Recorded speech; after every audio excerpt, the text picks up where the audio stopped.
Have you ever thought about how one of the most influential books in history was written by a total social outcast? Well, today we're jumping into the Gospel of Matthew. It's this incredible account of Jesus' life, told by a man who went from being a hated tax collector to one of Jesus' own apostles. So, you gotta wonder, how does a guy on the absolute fringes of society end up writing a book that changes the world? Well, Matthew's gospel gives us the answer. And it all starts with how he introduces Jesus, not as some brand new figure, but as the fulfillment of a promise that's thousands of years old. Okay, let's dive in. Right from the get-go, Matthew makes it clear he isn't starting from scratch. He's weaving Jesus' story directly into the long, rich history of Israel's scriptures, showing that Jesus is the one everyone has been waiting for. To do this, Matthew gives us three key ways to understand Jesus. Think of them as a roadmap for the whole book. First, he's the Messiah from the royal line of King David. Second, he's a new and greater teacher just like Moses. And third, and this is the big one, he is Emmanuel, which literally means God with us. These three ideas are the pillars for everything Matthew is about to tell us. Matthew wastes no time getting to the heart of Jesus' mission. His very name, Jesus, or Yeshua in Hebrew, means the Lord saves. And as the angel says right here in chapter 1, this isn't about saving them from their political enemies. No, this is a much deeper rescue, a rescue from sin itself. Now that name, Emmanuel, that's a staggering claim. Matthew is saying that Jesus isn't just another prophet or a messenger. He's God himself, right here in the flesh, living among us. This idea of God with us is so important. It's going to bookend the entire story, from the first chapter to the very last sentence. Matthew also does this really clever thing where he draws all these parallels to Moses. Think about it. Moses came out of Egypt, he passed through the waters of the Red Sea, and he delivered God's law from a mountain. Well, Jesus also comes out of Egypt. He passes through the waters of baptism, and then he goes up on a mountain to deliver his most famous teaching. See the pattern? Matthew is showing us that Jesus is the one who will lead a new and greater spiritual exodus for all people. Okay, so with Jesus' identity firmly established, he steps onto the public scene, and he comes with an announcement that's going to turn everything on its head. The kingdom of heaven has arrived. Now, when you hear kingdom, don't think of a place on a map. For Matthew, the kingdom is God's rescue operation in action. It's God invading our broken world to confront evil, to restore justice, and to begin making all things new, with Jesus as the one and only true king. And in the Sermon on the Mount, Jesus lays out the rules of this kingdom, and they are completely upside down from how the world works. He says things like, "Blessed are the meek, for they will inherit the earth." In his kingdom, there are no special insiders. The poor, the outcasts, they're the guests of honor.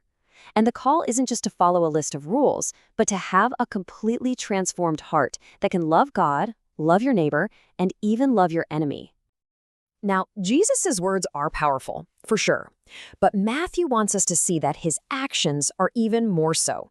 In this next big section, we see Jesus not just talking about the kingdom, but actually bringing it into reality through some breathtaking miracles. He goes right after the physical brokenness in the world.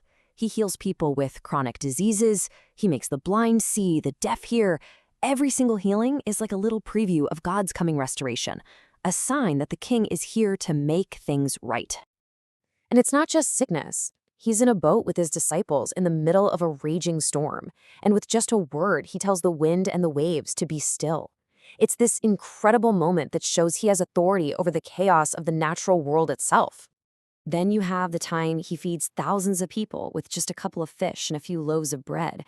And this isn't just a magic trick. It's a powerful symbol of the kingdom's abundance.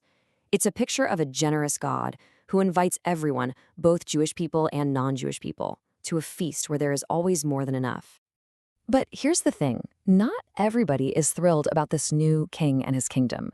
In fact, the religious leaders start to push back hard. Jesus explains this growing divide with a story, the parable of the sower. It's a story that really makes you ask yourself, what kind of soil is my own heart? Am I open to what Jesus is saying, or am I resisting it?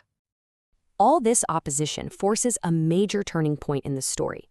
Jesus starts to reveal the true nature of what it means to be the Messiah to his disciples.